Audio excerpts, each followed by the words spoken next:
സങ്കീർത്തനം 109. കർത്താവെ, പ്രതികാരം ചെയ്യണമേ. ദാവീദിൻ്റെ സങ്കീർത്തനം. ദൈവമേ, ഞാൻ അങ്ങയെ സ്തുതിക്കുന്നു. അവിടുന്ന് മൗനമായിരിക്കരുതേ. എന്തെന്നാൽ ദുഷ്ടതയും വഞ്ചനയും നിറഞ്ഞ വായ് എൻ്റെ നേരെ തുറന്നിരിക്കുന്നു. അത് എനിക്കെതിരെ വ്യാജം പറയുന്നു. വിദ്വേഷം നിറഞ്ഞ വാക്കുകൾ കൊണ്ട് അവർ എന്നെ വളഞ്ഞു. അകാരണമായി അവർ എന്നെ ആക്രമിക്കുന്നു. ഞാൻ അവർക്ക് വേണ്ടി പ്രാർത്ഥിക്കുമ്പോൾ പോലും എൻ്റെ സ്നേഹത്തിന് പകരമായി അവർ കുറ്റാരോപണം നടത്തുന്നു. നന്മയ്ക്ക് പകരം തിന്മയും സ്നേഹത്തിന് പകരം വിദ്വേഷവും അവരെനിക്ക് തരുന്നു. അവനെതിരെ ഒരു ദുഷ്ടനെ നിയോഗിക്കണമേ. നീചൻ അവൻ്റെ മേൽ കുറ്റം ആരോപിക്കട്ടെ. വിചാരണയിൽ അവൻ കുറ്റക്കാരനായി കാണപ്പെടട്ടെ.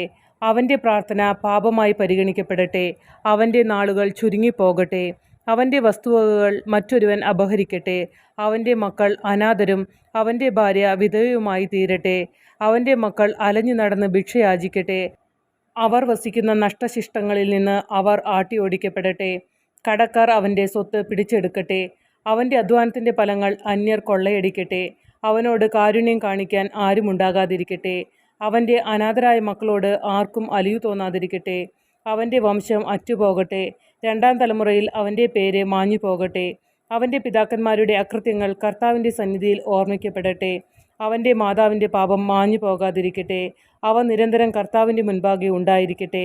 അവൻ്റെ സ്മരണ ഭൂമിയിൽ നിന്ന് വിച്ഛേദിക്കപ്പെടട്ടെ. എന്തെന്നാൽ കരുണ കാണിക്കാൻ അവൻ ഓർത്തില്ല.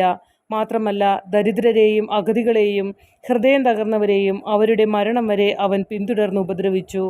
ശപിക്കുക അവന് ഇഷ്ടമായിരുന്നു. ശാപങ്ങൾ അവൻ്റെ മേൽ നിപതിക്കട്ടെ.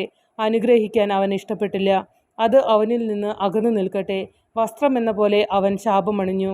അത് ജലം പോലെ അവൻ്റെ ശരീരത്തിലും എണ്ണ പോലെ അവൻ്റെ അസ്ഥികളിലും കിനിഞ്ഞിറങ്ങട്ടെ. അത് അവൻ അണിയുന്ന അങ്കി പോലെയും നിത്യം ധരിക്കുന്ന അരപ്പട്ട പോലെയും ആയിരിക്കട്ടെ. എനിക്കെതിരായി തിന്മ സംസാരിക്കുകയും എൻ്റെ മേൽ കുറ്റമാരോപിക്കുകയും ചെയ്യുന്നവർക്ക് കർത്താവിൽ നിന്നുള്ള പ്രതിഫലം ഇതായിരിക്കട്ടെ.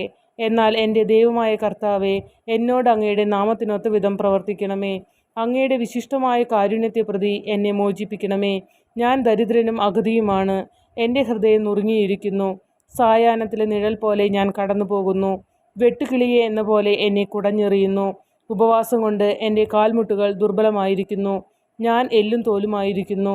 എൻ്റെ മേൽ കുറ്റം ആരോപിക്കുന്നവർക്ക് ഞാൻ നിന്നാപാത്രമാണ്.